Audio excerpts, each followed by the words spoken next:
In the heart of Colombia, a man rose from nothing.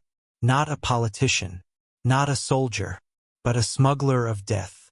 Pablo Emilio Escobar Gaviria, a name that would echo in fear through every police station, courthouse, and alley in Medellin. By the early 1980s, Escobar wasn't just rich, he was untouchable.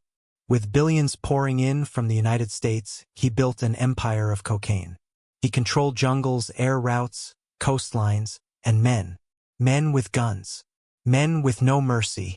Men ready to kill or die for El Patron. Escobar had built his own army, more powerful than the state itself. He bribed police generals. He bought off entire departments. But the few who couldn't be bought, they were marked for execution. One by one, brave officers were hunted like animals. Their only crime? Wearing a badge in Pablo's city.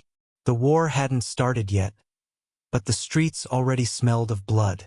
Escobar didn't fear the law, he declared war on it. The Medellin cartel turned into a militant force. Assassinations were ordered like coffee. Cops were gunned down in broad daylight. Car bombs exploded outside police barracks. Judges were executed in front of their homes. And the message was always the same: plata o plomo, take the silver or take the bullet. Some police officers took the money. But others, the brave ones, stood their ground.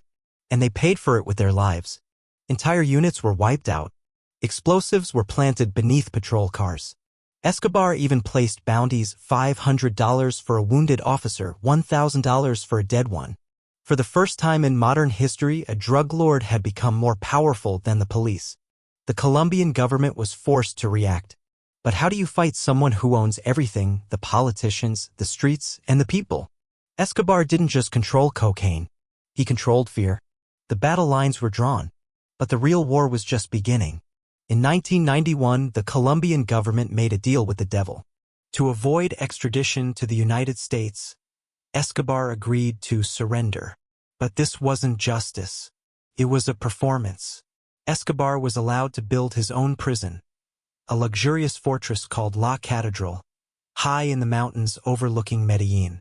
It had a jacuzzi, a bar, a waterfall, a football field, and full control remained in Pablo's hands.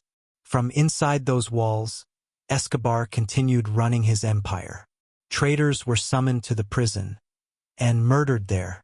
The state had locked him up but made him even stronger. The United States was furious. The Colombian people were ashamed. Escobar had humiliated the law again. But then came his biggest mistake. He killed 2 of his own men inside La Catedral, and the truth could no longer be hidden. The government tried to move him to a real prison.